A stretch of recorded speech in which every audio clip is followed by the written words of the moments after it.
She's in Indiana or Polish or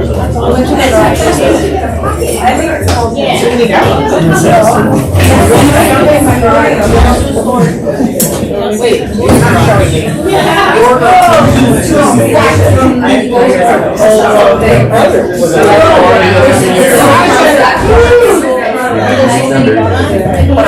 This is the stuff from But-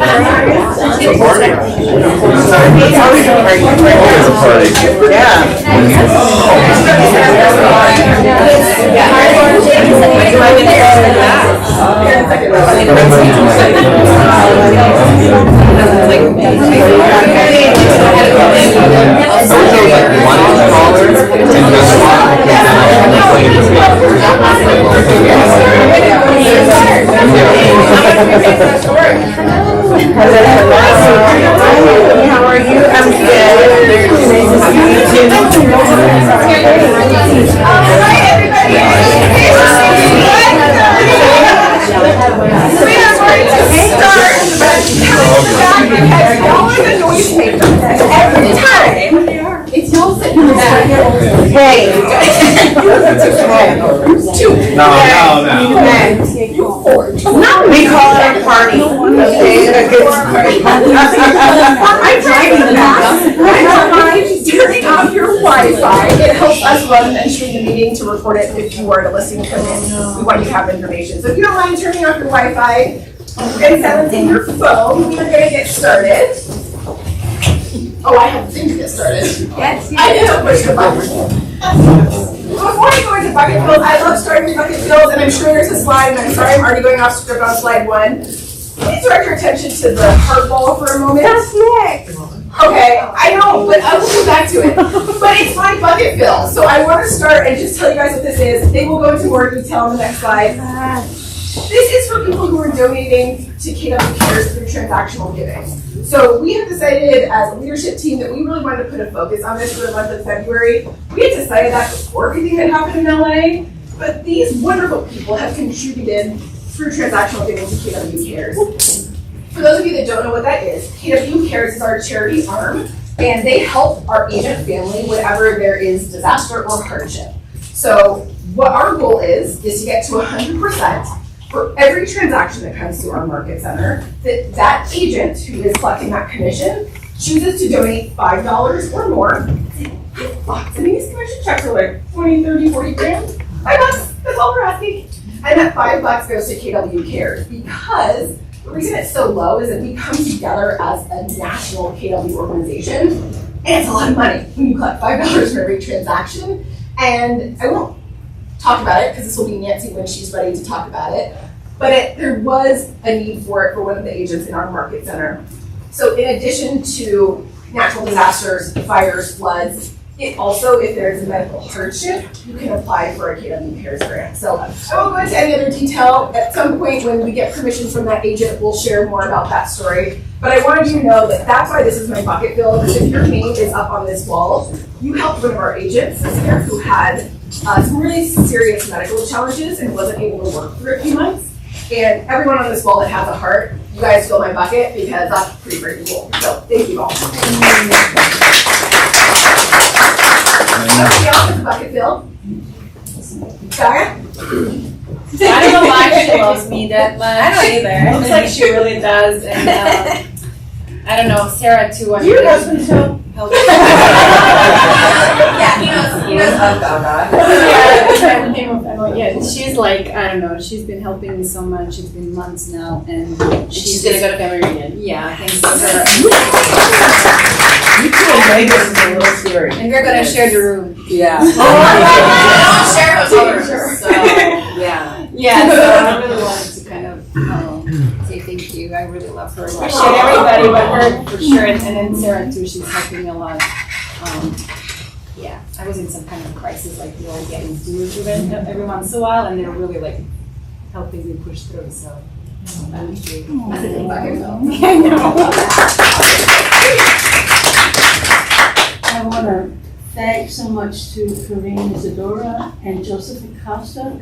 I was in a situation with a prospective client And I was reaching out for help and they answered me, and they went being above and beyond to give me assistance and information. Awesome. And they're good bucket bills. There's some good ones, you guys. Bucket bills. Well done. Oh, oops, I jumped over it. Oh. What is happening? Easy girl. Already controlled. Bucket is overflowing. So, I'll come back to this, and then Nancy, if you want to say anything, I'll turn it over to you. But if you don't have a payroll, and you do have a transaction coming, or you have a buyer that you're working with, it will eventually be a transaction, buyer or seller side, all you have to do is email Nancy Perez and let her know, hey, I want to do $5, I want to do $7, whatever it is, and she can go into the system and add that to your transactional giving. The other thing I think is cool about giving this way is you don't really feel the pain of, you know, writing a big check to a charity. Like some of us do that at the end of the year, there's a charity that we write a big check to. This is $5 and it only comes out when we're closing a commission. So that's why I like giving in this way. It's because I have some money at that time and I don't have money every single day to give, but I definitely do on commission day. Anything you want to add, Vince? Yeah, I just wanted to say that it might seem like something very hard to obtain from KW International, and it's actually not. Last year we had 2 agents who had some serious medical condition happening, and one of them, when we were mentioning KW Cares, he was like, I'm so new to the brokerage, would I be able to apply? I'm like, yeah, you're with us, you can apply for a KW Cares loan, or grant, I mean. We went through the application, which is first having the market center submit the application at the beginning, that's phase 1. And then they have you upload your financials and your medical records and all that to, you know, prove that you do have a medical condition. And that, as Jacqueline was mentioning, this agent will actually do a video of gratitude for the office because he was able to get the money right away. And he goes, this made such a difference during the time that he was not able to work. He was not able to go to listing appointments, open houses. He goes, this covered my bills. And now he's up and running and he's donating back. And he just wants to share with the brokerage how easy it is to apply for a KW Cares loan. And so as you see the hearts on the window, we put the names of everyone who has donated. This doesn't mean that you have an ongoing donation happening. So if you could please email me and just make it an ongoing donation of $5. We can set the system up. So whenever you have your next closing, we just have that go into KW Cares. We did the Super Bowl squares. We sent 1,500 just yesterday. So it doesn't matter for those of you who are here brand new. Doesn't matter if you just joined us last week. I promise you, if you need the money and we apply next week, and you qualify. qualify. Meaning you can't have a ton of money in the bank. Yeah. Right? But you and your immediate family qualifies. And this money can only go to KW agents and their immediate family.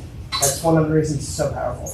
And Nancy, if let's say you have like a super great closing, you can say, hey, even though if I'm on a revolving $5, can I say, hey, listen, this time I want to stick $100 in there or something like that? Yeah, you can shoot us an email and just mention on the upcoming closing, please increase that to 100 just as a one time, and then everything else will continue to be ongoing. And it is a 501c3, so it's complete write-off. Yeah. And just for clarification purposes, so this benefits not only just agents in our market center, but on a grander scale if necessary, right? Or the ones that. This is Keller Williams Global. Global. Okay. Just as an example, we had a call last week. I mean, it's a very involved organization, and you can imagine how big it is with 170,000 agents. How busy do you think that staff of 5 who runs this is? Considering what's happened over the last couple of years. Just in the month of January for the fires in LA, they were out cash $1 million because if you were a Keller Williams agent and you were impacted, you got an emergency grant.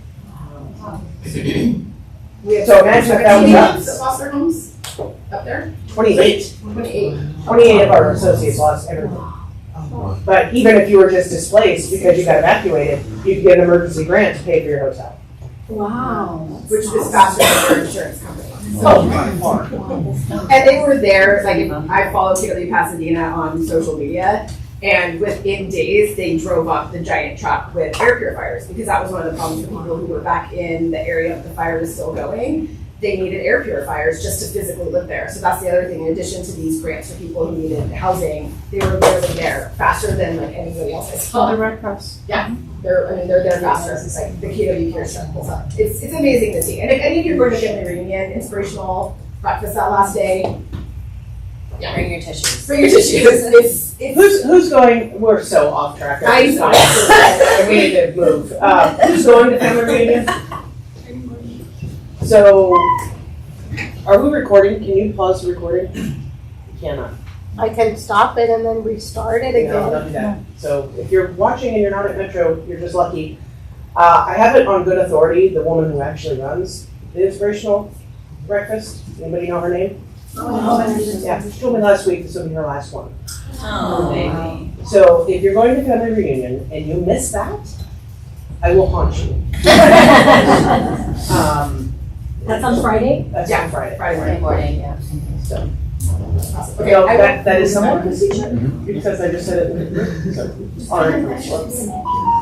Okay, I promise I will not go off track anymore. Property pitches. Does anybody have a property to pitch?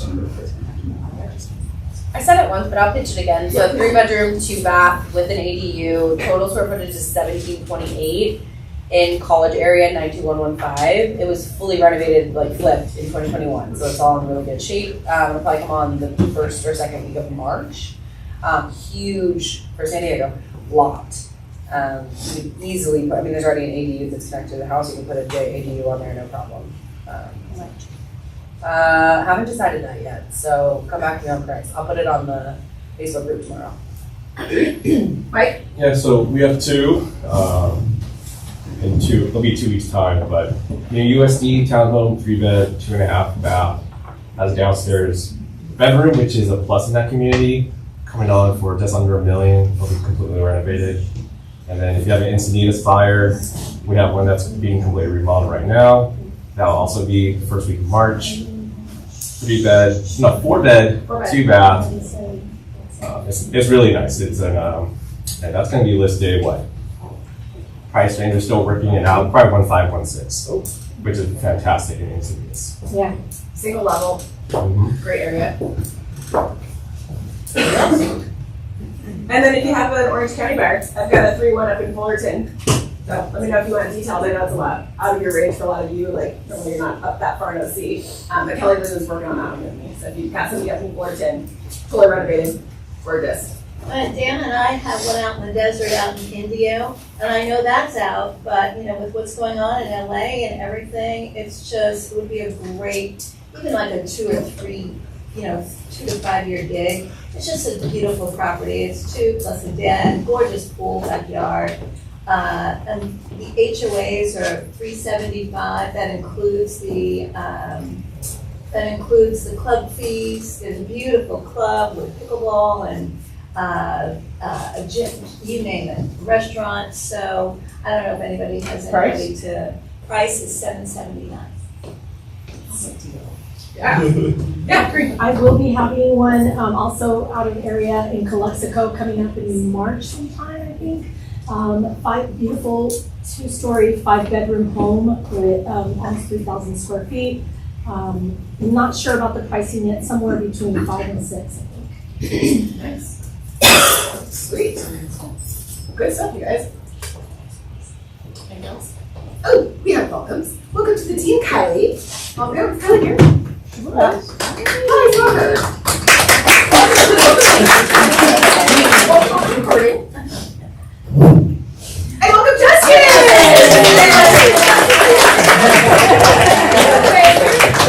This is Justin. Welcome, Justin. Nice to meet you orientation today.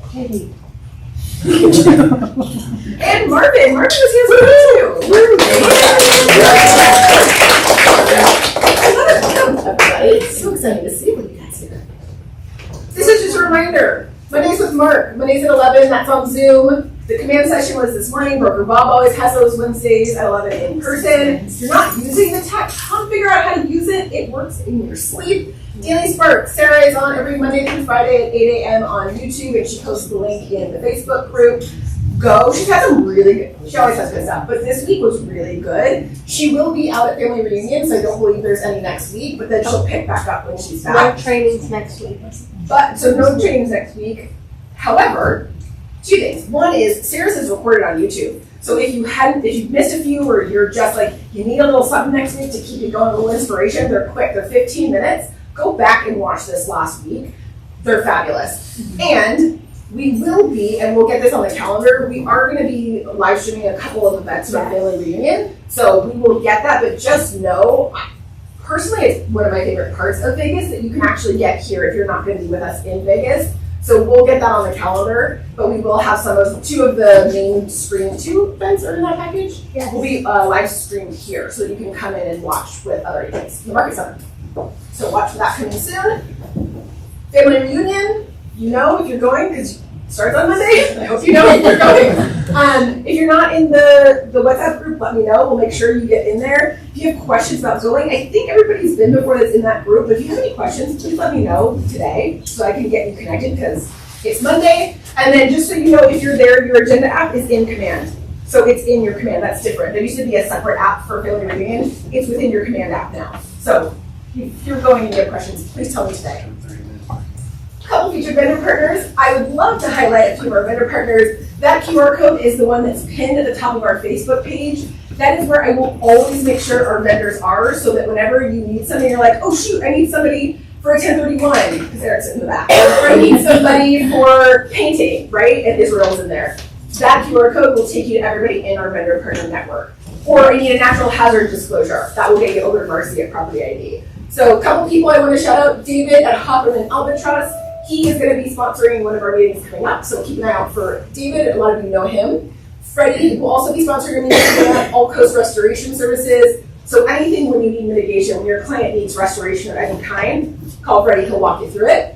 Marcy was here this morning for Property ID. She is also going to be hosting a class on her app. You can check and see if the property your client is looking at is in a high fire severity zone. So she's going to have some upcoming education from an attorney as well. So keep an eye out for her on the schedule coming up soon. Ashley and Jacob from Integrity Management, they do property management. And as we all know, we don't do that because that's not what we do here. So if you need property management, Ashley and Jacob. Painting and drywall with Israel if you need that. And Eric, who's in the back, 1031 and other financial management strategies. Give away, Eric. Eric. And you guys, he was actually dropping some good financial knowledge this morning about 10 things about 1031s. And like I didn't realize there were some different rules. Go have a conversation with him. And he's going to be doing some education coming soon as well. So you will see from him soon. And escrow partners. You guys in the back, wave escrow partners. Hi. That's Christine and Noble. And if you need anything, just the tall guy, right? Just go see Noble. He will help you. If you need a net sheet, if you need anything for escrow, go see Noble. He'll get you connected in with Christine or with Nicole. I just wanted to feature them for a second, which is kind of fun to do. We can barely see a little bit. But these are 2 quotes that came in recently reviewed. So Nicole says, this is from an actual seller that she worked with in escrow, and he sent her an email saying, Nicole, just wanted to extend our thanks for doing such a nice job working with us and your patience. Even with us not feeling well, you saw us over the finish line, much appreciated. And then I didn't want to share the name because I didn't get permission, so I didn't put it on this one. But Christine shared a text that she received from one of our Metro agents recently as they were working on a transaction with her. And that agent said, thank you, Christine, you've been very impressive and I appreciate it. So to me, the part that's cool about getting these, yeah, right? Like, that's nice. The thing that's impressive to me about this is that for the month of January, we were 33% above what our average was for 2024. So the average number of escrows that we processed in 2024, as those of you that have been in business a while, January normally isn't the busiest month. Typically, it's not. So for us to be up 33% and still have positive reviews rolling in, I need to shout you guys out and give you that credit because I think you guys are fabulous. So if you have any escrow needs, see Noble, see Christine, see Nicole. And we get to feature a few agents spotlight. So Joe Fair, Ashton, and Sam and Yanni, congratulations to all of you. And I know a few of you have things coming up soon, so you'll be featured in an upcoming slide meeting. We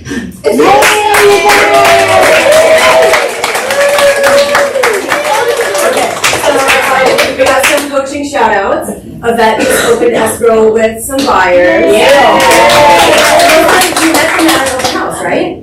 Yes. Yeah, so it worked, houses work. That is in launch with me. Michelle just opened escrow with buyers, VA buyers, and she was property.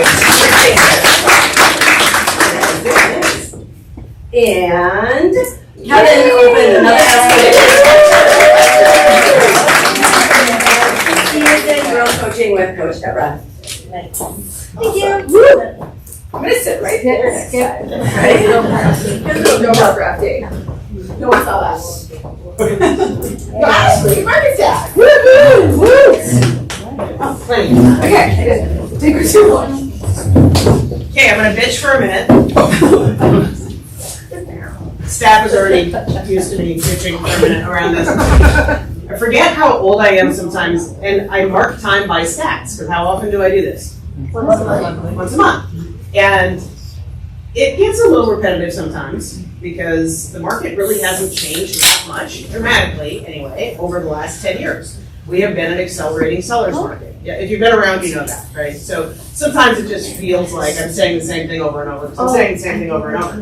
But every 10 years, there's something I have to do, and because it's 10 years, I forget what a total pain in the ass it is. And that is change our price points. And it's not that anything external tells me you have to change your price points now, but when our price points continue to shift up, at some point, the numbers I've been using don't make any sense to keep doing. Does that make sense? So this is the year. 10 years ago, 2015, I changed our price points. I didn't even realize that until I was doing that this time. And I said this, I got frustrated last week. Anybody have a short temper? Recently, for any reason. Stats put me over the edge. And I ended up using my phone and going, there are 1,800 individual data points that I pulled to update this. Which means 18, not that they're fast, they are fast. I can do this very quickly, but 1,800 individual searches over the last week. So in 10 years, I told Emily this earlier, in 10 years when we do this again and I do price points, you all are going to come in and you're going to give 1 month. If we separate it just all 1 month over, it'll be much easier. Because I went to all that effort to do this, now it doesn't have to be done, by the way. We're good for 10 years. I just have to do it monthly and then it takes like that. But I thought, might as well upgrade the look too, because all the slides back to 2005, they all pretty much look the exact same. That's a good idea. 20 years. So I'm excited. I got excited. I've been up since 2. I'm like, but it's nice and modern looking. So help me celebrate that. It looks great.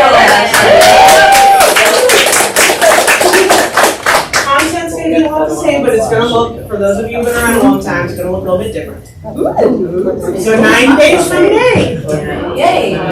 There's a World Cocktail Day. It is Tuesday, May 13th. Why do I have that on here? Besides the fact we all might need to drink a lot by then. Everything you do in your business today shows up 60 to 90 days from now. Most likely your paycheck is going to show up 90 days, right?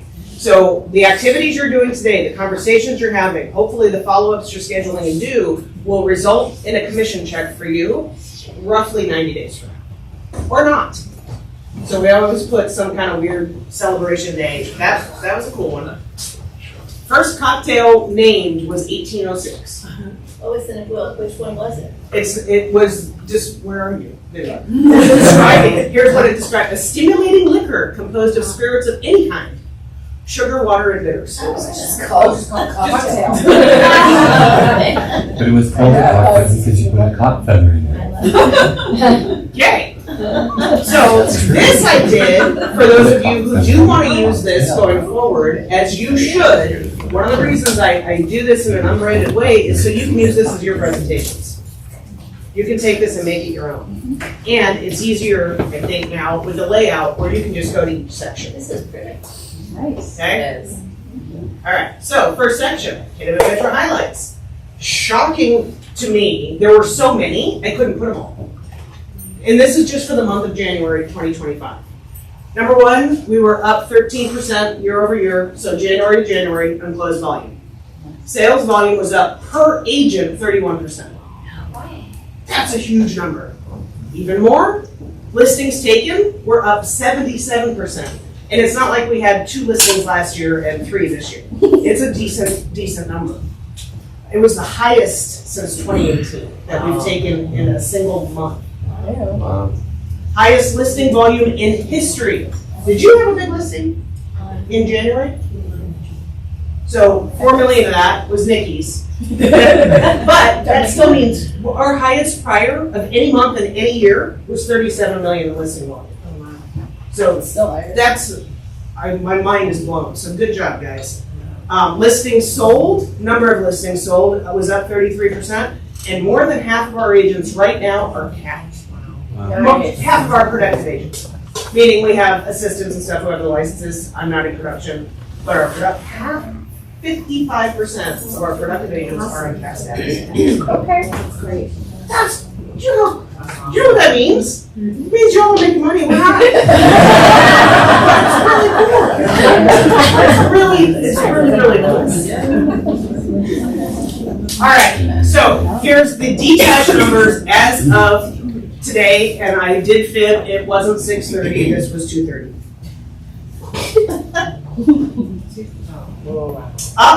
And because it was 2:30. Anybody see anything? Not the date. I didn't take it. I didn't bring it over. I didn't bring the numbers over. They're the exact same. Oops. I promise you, these are the only 2 slides that are like that. I will send these out an update to Ari today. All right, let's go. That's what happens to people. Yep. Price point breakdown. So this is what you guys are used to seeing. Again, just a different visual format. I also made the decision only to go 5 years back and not 10. Because what was 10 years ago truly looks nothing like our world now. And it probably makes those of us who've been around for 10, 20 years feel good, but it's totally irrelevant to you and it's distracting. So what this shows you, for those of you who are relatively new to real estate, 2020, 2021 were the 2 best years in the history of real estate. No matter where you were in the United States, it was the best market we're ever going to see. So now for this slide, you're going to have that to compare to where we actually have gotten. These are the raw numbers. The visual slides probably will be helpful for most of you.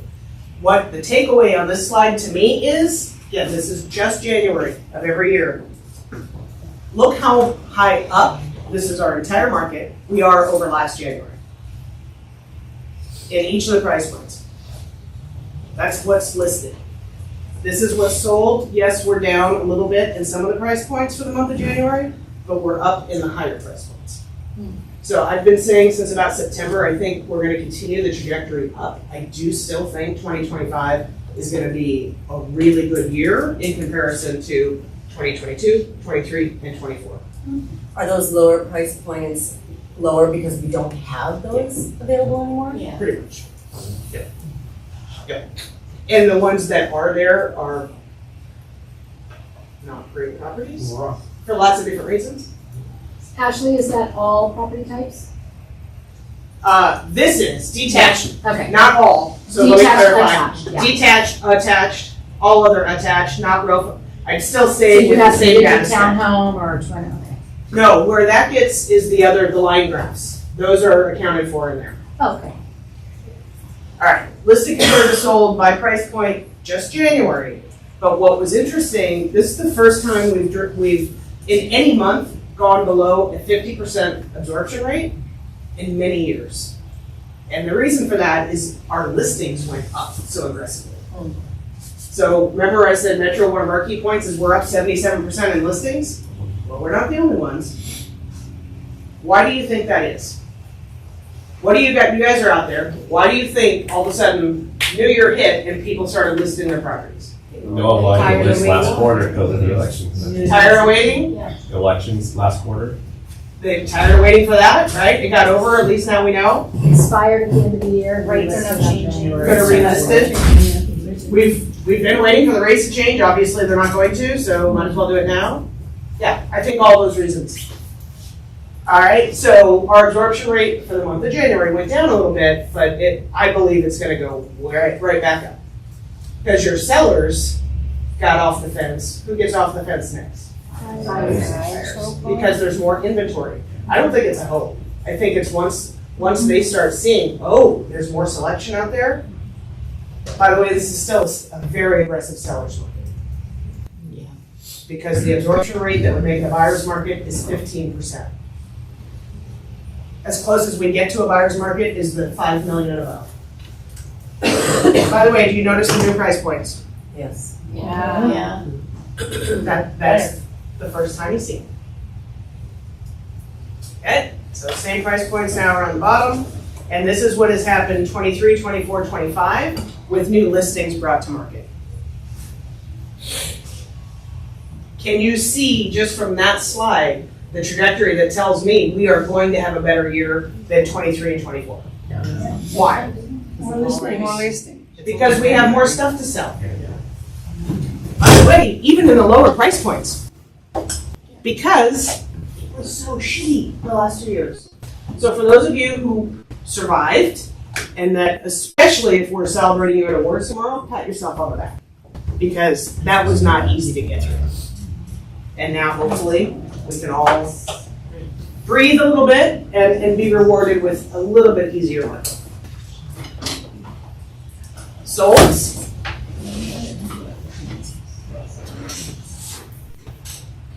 Still in the higher price points, better.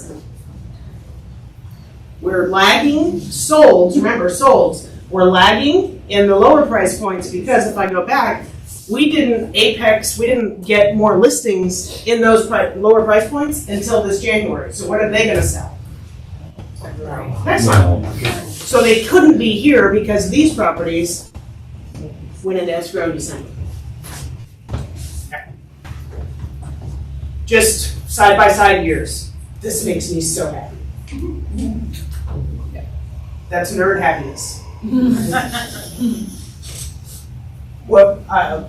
And I'm a little bit delirious again because time. I was in the shower this morning. Oh my gosh!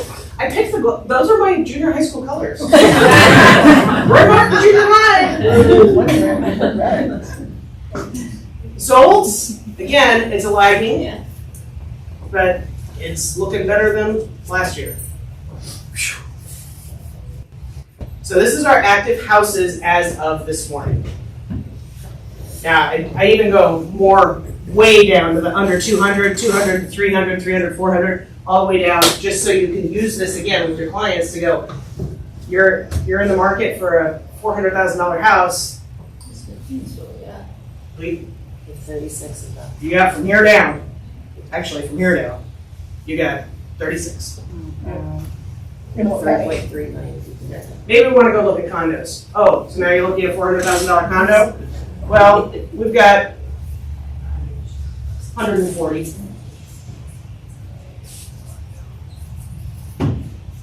Okay, key metrics for attached and detached. Anybody know? Let me see. Oh, you might know. When was the first high-rise built downtown? 2002? Oh, no. I'm like historic. Oh, would be Ah, good. What year was born? What year was it born?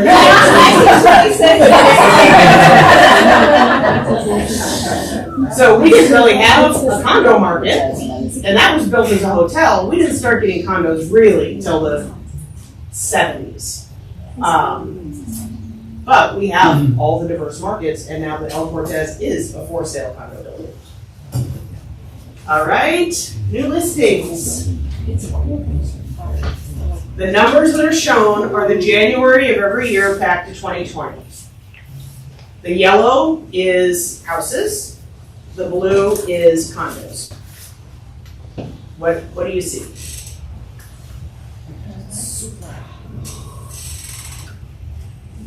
It's super high? Well, not super high, but higher than 2023. It's high, yeah. So we're actually almost on track for 22. And if we really want to get healthy and feel like the market's on our side again, we'll get back to those numbers.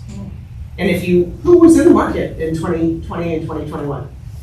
What did we think about inventory? How fast were things moving? So many hours. Yeah. We need to get back to those numbers, and I think we're gonna have, even though the interest rates are much higher, I still think we have demand that's going to move the market that fast. This looks dramatic. Yeah. Because this is where, that's why I asked, why did people all of a sudden in January list? All those reasons. It's just been a perfect storm. People have been waiting for so long, the pent up demand to get out of my current house. I'm just done. Here's our active inventory. It's up also, because what slows down in November and December? Number of pendings.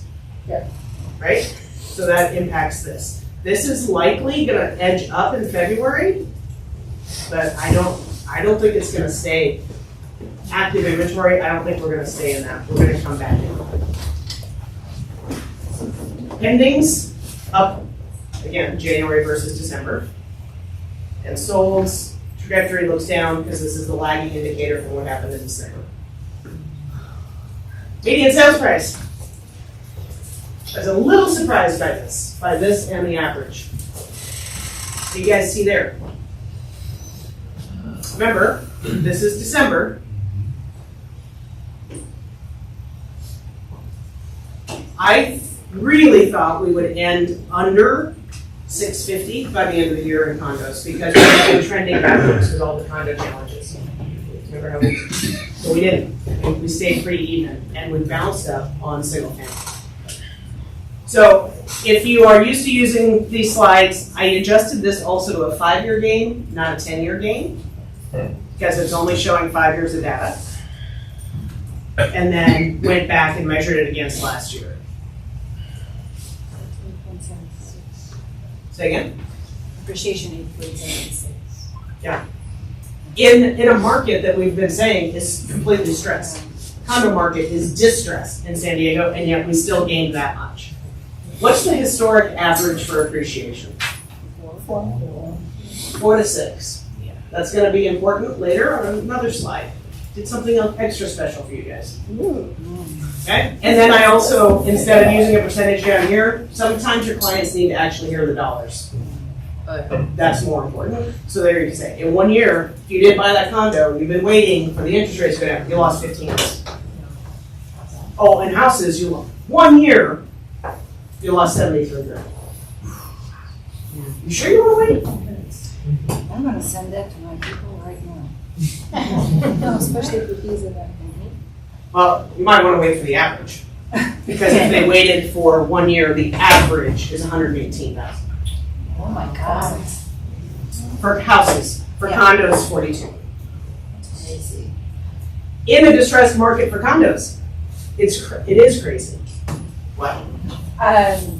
There was talk among the people I've been talking to. Listings going up sometimes creates, ALC, we had a call yesterday with ALC, and some of the conversation was around, are your listings taking longer to sell? Because there's more listings, so more buyer choice, and what freezes them. Yep. And this, to me, is what I would want to take to buyers, agents, as well as buyers. If I'm a listing agent, I would want to make sure the other buyer's agent understand that you still want to move. Like, you still want to move quickly. Well, I love that you guys are having that conversation, but we have to also look at it, not just micro. Yeah. Micro conversation is this what we're feeling right now. Right now is the slowest time of the year. We're in our winter. January and February are usually not strong sales months. The numbers are showing us, so the strongest sales months we've had in 3 years. So when everybody else comes out of hibernation and we've got this existing inventory on the shelves, what's gonna happen? It's gonna sell. So I get it right now, but you should know as an agent, you're gonna have extended days December, January, February. That's it. Because people aren't out of hibernation yet. In general. Okay? And you all know, because we've talked about it so many times, our demand, you know. How many of you have a buyer right now? Raise your hands high, everybody look around. How many? That's not high. I want so especially the new agents. How many buyers, or I'm sorry, how many of you have an active buyer right now if you found them the right thing they buy? Okay, how many of you have two? Keep your hands up. 3, 4, 5, 6. Good Lord, Mike. So, relatively small group of agents probably represented 70 buyers? Maybe 80? What's our available inventory under 500,000? Like, we can go sell all of those. How many agents are in San Diego? We don't know. We'll know next month. That'll be my next sleepless nights. All right, so prices are going up. Your market time. So it was a good segue, Jacqueline.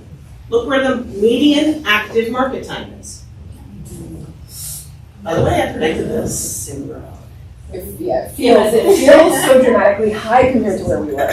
Because we were down at what, 10? Yeah. And just a couple years ago, we were at 2 hours. I still remember that. That's why that feels so dramatic. No, it does look that way, but what happens? So that's why I put these. What happens? What is every single January?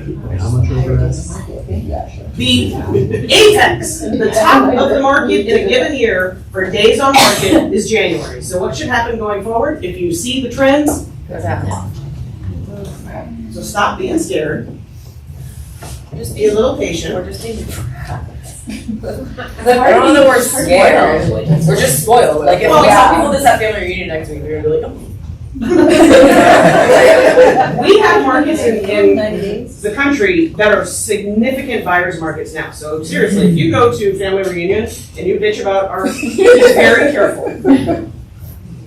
I mean, I talked to some people in Miami today. They went to a buyer's market like Austin did. Yeah, Austin's bad. It's rough.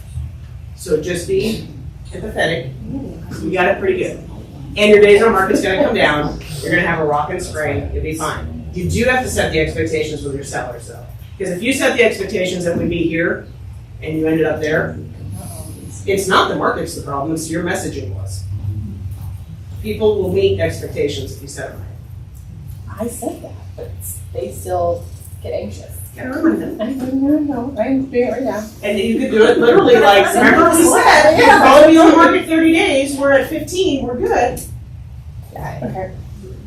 Months of available inventory, still. That's it? That's it. That's it. That's not No. It still feels Now, high for margins too. yeah. Last year. But this was so unhealthy.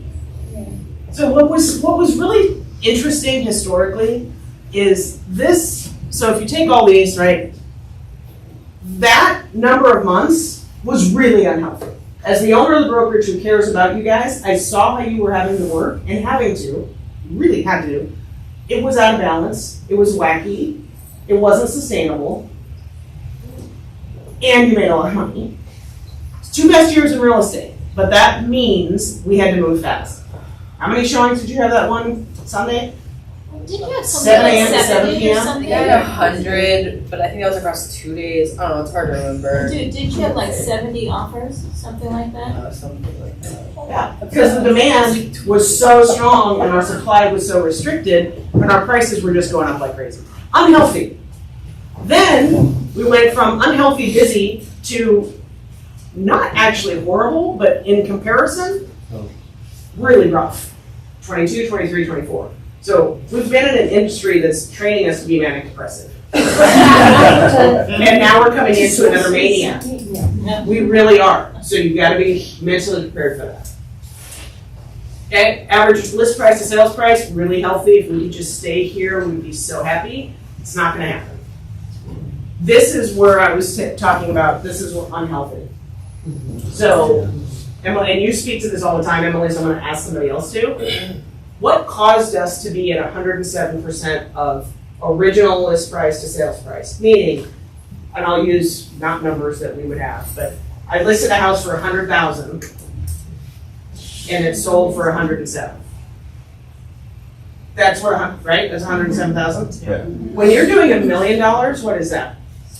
70,000 on it. 70,000. What's the difference between this and that, if it's $1 million house? $100,000. It's a big deal. I know we had properties in that mix that were going $200,000, $300,000 over asking. Yes? Why? And Mike, I'm gonna ask you why, and what would you have to do to get an offer accepted back then? Yeah, so we're talking about a time where you had 3% interest rates, the door is closing. There was a couple of months that year where we knew it was closing, and every buyer was like, I gotta lock it in, I gotta lock it in, I gotta lock it in. Otherwise, my interest is gonna be more than double what I'm paying right now. So, and we still have very limited inventory. We're talking about 2 years of 2-3% interest rates at that time now, right?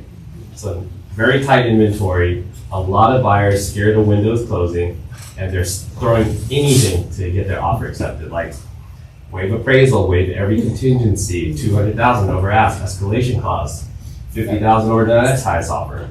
All of those came into play. Free rent back. Free rent back that's under the table, that's more than 2 months. Yeah. There was wonky stuff happening. Wonky stuff. And we'll warn you if we get to a market, I hope we don't get to a market like that again. If we do, for those of you who didn't live in that time, we'll tell you the other stuff that's not legal that was happening that you may be confronted with. Very odd, not healthy, not sustainable. What is shocking is, did any of those people in January 2022 overpay? Yes. Yeah, at the time. At the time. At the time, they did. But now. How many years ago was that? 2, 3. How much did they make last year? 73 and a half. It's almost, I'm not gonna say, I won't see it sometime in my lifetime, but it's almost impossible to overpay for real estate in San Diego if you're gonna hold at least 2 years. It's almost impossible if you're gonna hold a year, but you could get kind of in a blip. 2 years? I would have told them, by the way, you're crazy, you shouldn't be paying that. Unless you really want to. And yet, 2.5 years later, I would have been wrong and they would have lost out on a lot. All right, so this is price per square foot. And I did this a little bit different. I added one thing. We've been talking about the value of real estate doubling in the last 10 years in San Diego, yes? Yes. So that's what this shows, but I also went back all the way, this represents January 2007. So that is before we really knew the 2008 crash was coming. We were still feeling pretty good in 2007. And we had an inflated, overvalued market. Who was in the market with me at that point? Yeah, but actually in this office and with me. Judy, Chris, you weren't here, but we knew each other very well. This was a good time. And then this was not a great time. Short sale. Short sales, foreclosures, a lot of foreclosures. And then there was some government action here that said, oh my God, we need to help these people. And basically from here going, we started that climb to a seller's market. And it has just gotten more aggressive and more aggressive and more aggressive and more aggressive. And then, like Mike was saying, the interest rates dropped and it really got aggressive. COVID hit and it really got aggressive. But what's the overall trend still? So we had this perfect storm of really 2% interest rates and COVID, and the best it did was this. And now we're just, the trajectory is there. Very interesting. So I say all that. This, hopefully this never happens again. Watch the politics right now, and if CFPB goes away, it certainly could. Call your representatives. But right now, nothing else changes. We should continue this trajectory. Which means San Diego real estate should double every 10 years. You with me? Yeah. So here's what that looks like. Look at the top first. This is a doubling per square foot, 2025, 2035, 45, 55, 65. 40-year spread. For the average home they do condos, average house in San Diego. The first time I showed this a couple months ago, you were all like, it's never gonna happen. Okay, fine. So what I added, here's some special notes for today. At the bottom is a simple 5% per year increase. The average appreciation over the last 60 years has been 4 to 6% a year. So 5%, right in the middle of those numbers.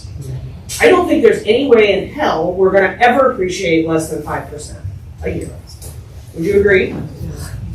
So, are they still that crazy? No, but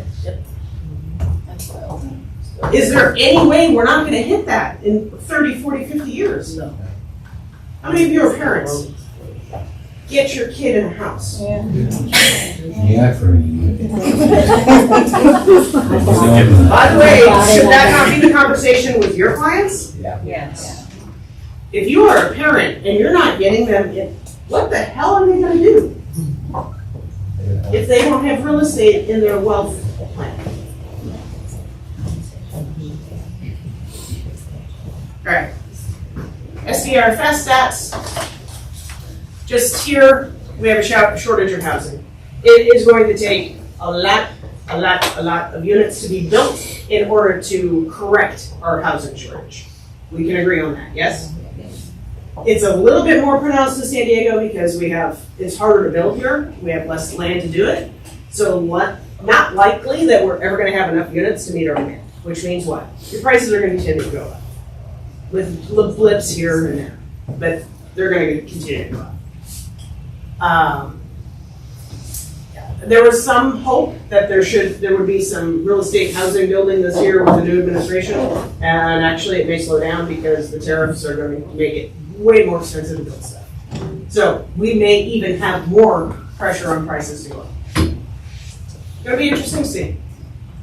And then housing supply, tale of two markets, same thing. Condos continue to see factors that are leading to more of a buildup of supply. But the prices aren't softening as much as I thought they would. There's still the demand there. And houses are continuing to sell quickly. It's relative. Quickly in January is not quickly in June. We have to remember, not just micro, but where are you in the year? Okay?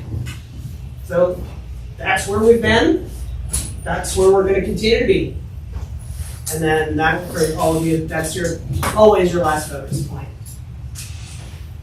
Whatever the market is, your job is to lead generate, meaning talk to people about real estate, teach them something, educate them, be ready when they're ready, so you can serve them.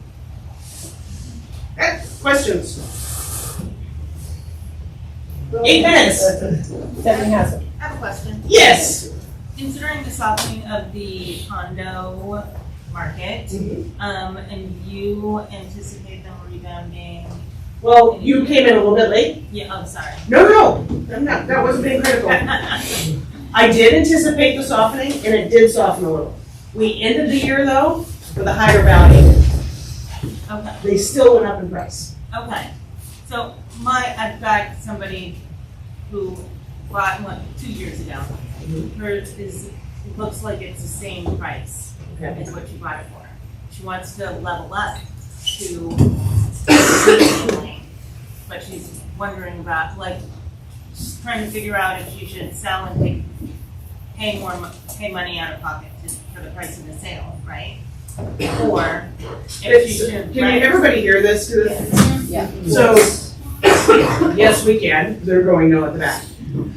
So Stephanie has a seller, owns a condo. She bought it 2 years ago. The value is pretty flat compared to what she bought it for. But she wants to now upgrade and go into a single family house.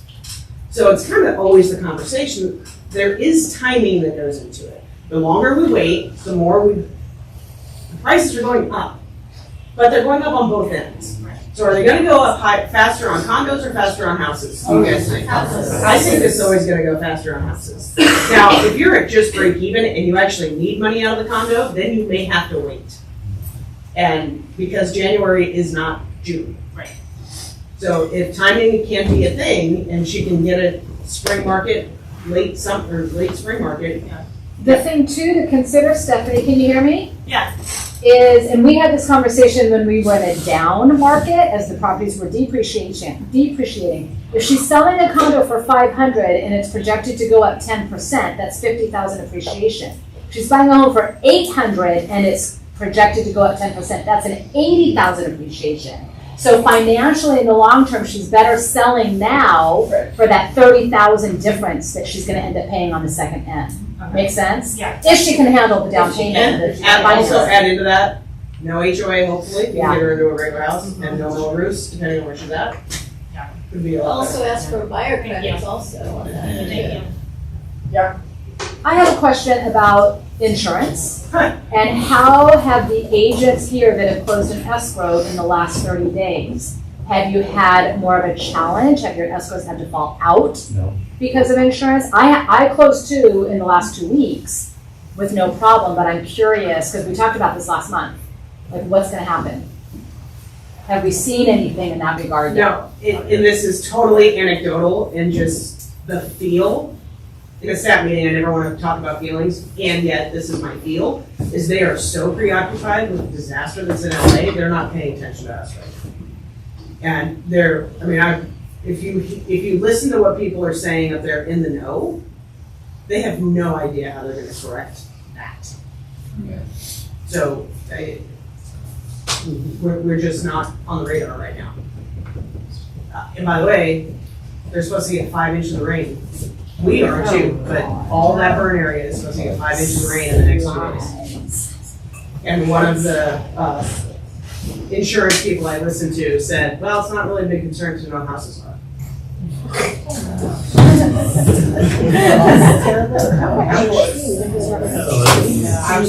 Damage has been done. 26 and 721. We clearly blew past the due date on that one. We're progress. This is not my forte. Does anybody have an update on anything SB 326 or 721 related for the balconies, for the condos, which is part of part of why we thought it was softening? Is there any sort of like different due date now that we? The whole thing was delayed for apartments, not condos. Condos still have to have their inspection by January 1st of this year. Right. Which I know there are some that have not. But they have to have their balcony inspected by January 1st of this year. For condos. Yeah. Well, I think it's inspected and all the completed repairs within 4 haven't been months. made, right? Yeah. Y'all are aware it's February 12th, right? Yeah. You should tell my board. So when the you say they rest have to, if you have a condo that's in Tease escrow and it state. hasn't been inspected or repaired, what happens? Good question, there's nobody policing it. That's it. So I had this with a loan just this week. The townhouse we're in escrow with, the loan found out they didn't have the documents. Small unit, five units. She got an exception with the loan, so we're gonna close, but there's no management. So I asked when Russell and I were purchasing ours, we don't really have, our unit has a balcony and it has the steps walking. So I called the property manager today because I kept getting the runaround. I was told everything was done, and we found out it's not been done. So I said, I'm not trying to scare anybody, but this is why poor property management, this is gonna come back and bite everybody on the ass, so let's get it done. I don't want to have to have surprises later on with an It's the assessment. lender that might not fund the loan. I had that issue. Me too. Everything's good on the one that closes tomorrow, but yeah, it's just make sure, I would call, if you got somebody that you've sold to in the last 6 months, call and ask them, hey, have you talked to your HOA to make sure your balconies are inspected? This might be something you want to bring up to them. So that's a question. So let's say it closed like yours did, and the balconies nothing's been done with them. Okay. How does that? And it's already closed. They're living it happily ever after. What happens then? It's got to be done eventually. For parents to sell the property. Is that the? Well, it can't just be one owner. That's the problem. It's the whole. No, the HOA. whole HOA. Right. So that affects. Because nobody's policing it. Well, that portion of the law hasn't been addressed by the people that put it in place. Unfortunately. They create the laws in Sacramento, but they don't think about the implication of how to perfect it and make it work. And so we're left holding the bag and asking the questions. And figure it out. And I have a lender. So will the lender fund on something like that? Apparently, yes. Ed said last month that they have a product that can do the unwarrantable ones. Bruce probably can, so y'all know, and I should have done it earlier, Bruce, I just wasn't ready for you today. Yeah. Wave, Bruce. Thunder guy back here. Bruce is our loan officer with Mutual of Omaha and Keller Mortgage, and he came to us, by the way, because he's been Bridget's loan officer forever, and shockingly, he was Amy's mom's loan officer back in the 80s. So he's been around a while, and can probably answer these questions as well. But there certainly are lenders that will lend on unwarrantable condos. Obviously, Kevin found one. And you We should double exchange those apping. names. You be double apping every one of your buyers, because I'm seeing some people in here that aren't, and then you're getting at the end, they're not funding. Just You're calling explain me what with that is. 911, and I'm like, well, did you double that? No. You may want to do it with fire insurance too, by the way. Can you just go into what double lapping is for anybody that doesn't know? Oh, just have another lender take the application that you, in case that first lender, like I have an agent here that has Navy Fed, and Navy Fed is a little bit more restrictive rules for VA loans. So make sure you double app, especially a VA loan, with Ed or Bruce here in the office to make sure they can get it covered just in case. And the other thing about it too, the insurance will be affected moving forward a lot. Eventually. Eventually, it's gonna hit us down here. So you've got We're to just busy with the answers, right? Yeah.